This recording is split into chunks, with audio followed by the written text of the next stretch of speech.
নমস্কাৰ ৰাইজ, কি খবৰ? আশা কৰোঁ সকলোৱে ভালে আছে। মোৰ অন্য এটা ব্লগলৈ সকলোকে পুনৰবাৰ জনাইছোঁ স্বাগতম। আৰু এয়া ৰাতিপুৱা কঁঠাল পাৰিব অহাৰ পৰা ভিডিঅ'টো ষ্টাৰ্ট কৰি দিছোঁ। কঁঠাল ক'ত পকিলেনো? ৰঙা হোৱাই নাই দেখোন। এইটো কঁঠাল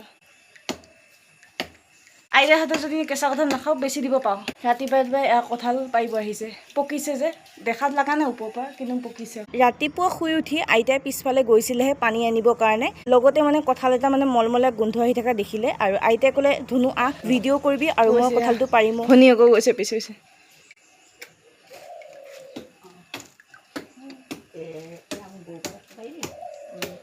কাটিবই পৰা নাই।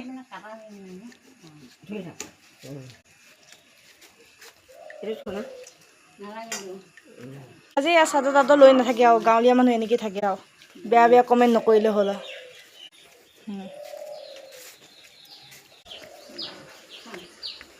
এইফালে এতিয়া ৰাতিপুৱা পেহীয়ে গা পা ধুই উঠি গৰম পানী আৰু ভিক্স দি পেলাই নাকত ভাপ লৈ আছে। ইয়াত ভাত খাওঁ যে, সেইকাৰণে মানে পেহীৰ চাইনিজ প্ৰব্লেমটো অলপমান বেছিয়ে হয়। বগা বগা হয় নহয়।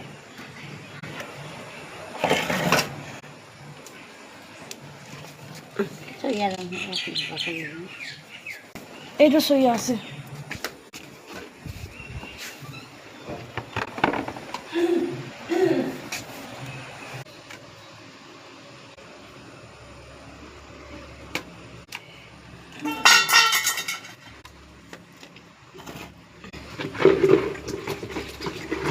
এইফালে কঁঠালখিনি ক'লা নিমখৰ লগত লগাই পেলাই খাইছোঁ। মিঠা হৈছে, এনেকুৱাই ভাল লাগে কঁঠালটো, বেছি নপকিলে ভাল লাগে।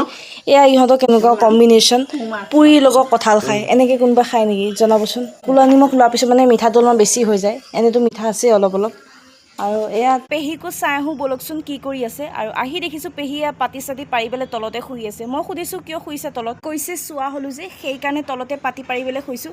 ৰাইজ, অসমত চোৱা হোৱা আৰু দিল্লীত চোৱা হোৱা দুয়োটাৰ মাজত বহুত পাৰ্থক্য আছে। কাৰণ আমি দিল্লীত থকা এতিয়ালৈকে 6-7 বছৰ হ'লগৈ আৰু আমি তাত চোৱা পালন কৰোঁ, কিন্তু মানে এনেকৈ বেলেগ মানে বেলেগকৈ শুই কৰি নাথাকোঁ। আৰু চব বস্তুৱে চোওঁ, খালি ভগৱানক মানে পূজা পাতি কৰা আৰু তুলসী গছত পানী দিয়া, খালি এইখিনি কামহে নকৰোঁ চোৱা হ'লে। বাকী দিল্লীত চোৱা হ'লে মানুহবিলাকে এইকেইটা বস্তুৱে নুচুৱে, বাকী চব কামে কৰে। স্কুল কলেজ অফিচ চবতে যায়। আৰু এয়া আমি অসমত আহিলে প্ৰত্যেকবাৰে পালন কৰোঁ বাৰু চোৱাটোৱা হ'লে, কাৰণ এয়া আমাৰ জাতীয় পৰম্পৰা আইতাহঁতৰ দিনৰ আগৰ। সেইকাৰণে প্ৰত্যেকবাৰে আমি এনেদৰে পালন কৰোঁ। আৰু মইতো দিল্লীতে তুলনি বিয়া হৈছিলোঁ, তাতে গাভৰু হৈছিলোঁ। সেইকাৰণে মই মানে ইয়াত তুলনি বিয়া একো নহ'লে আৰু এইটো আশা মোৰ মানে বহুত বেছি বেয়া লাগিলে, মানে এইটো আশা মোৰ কেতিয়াও পূৰণেই নহ'লে। মই আগতে দেখি থাকোঁ নহয়, মোৰ লগৰ ছোৱালীবিলাকো তুলনি বিয়াত ইমান ধুনীয়া ধুনীয়া গিফ্ট প্ৰেজেণ্টবিলাক পায়। দেখিলে ভাবোঁ যে কেতিয়াবা ময়ো তুলনি বিয়া হ'লে এনেকেই পাতিম।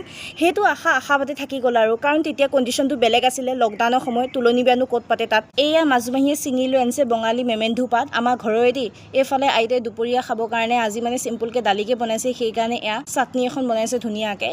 আইতাই কৈছিলে যে বহুত দিন হৈ গ'ল তহঁতে আহা, এতিয়ালৈকে চাটনি এখনো বনোৱা নাই, চাটনি এখনকে বনাম দে আজি। মাজুমাহীয়ে বঙালী মেমেন্ধু পাতকেইটা ধুই দি আছে। বাই ভনী দুইজনী এনেকৈ মিলিজুলি ইটো সিটো কামকেইটা কৰে একেলগে লাগি ভাগি। চাটনিখনত কি কি দি বনাইছে মই ক'ব পাহৰিলে নহয়। বঙালী মেমেন্ধু পাত দিছে, নৰসিংহ পাত দিছে, তাৰপিছত এয়া বঙালী মেমেন্ধু পাতকেইটা ছিগি দিছে আৰু ভোট জলকীয়া এটাও দিছে আৰু নিমখ অকণমান দিছে, বাছ এইখিনিকে দিছে। এইখিনি দি ধুনীয়াকৈ আইতাই এখন পাতাতে পিচিছে, কাৰণ এখন পাতা বহুত বছৰ আগৰ পুৰণি। আইতাই যেতিয়া বিয়া হৈ আহিছিলে তেতিয়া লগতে লৈ আনিছিলে। তাৰপিছত মই আহিলোঁ আমাৰ আগফালে আৰু প্ৰথমবাৰ আইতাই লগাইছে বোলে ডাঙৰ বিলাহী গছ, সেইকাৰণে 3টা মানে পকিছেগৈ। আৰু মনটো ভাল লাগিছে যে দুজনী মানুহ খাবৰ কাৰণে বেষ্ট হয়। আৰু আইতাহঁতে কৈছে যে আমি ইমান বিলাহী চিলাহী মানে পুৰি চুৰি বনাইছোঁ না ইমান নাখাওঁ, ঠিক আছে তহঁতে আহিছোঁ যিহেতু পাৰ চিক আৰু তহঁতে বনাই বোলে কিবা এটা খা। সৌফালে দেখিছোঁ পেহীয়ে একেবাৰে মোবাইলতে মাথাটো সোমোৱাইছে, কৈছে মই অফিচৰ কাম কৰি আছোঁ বোলে।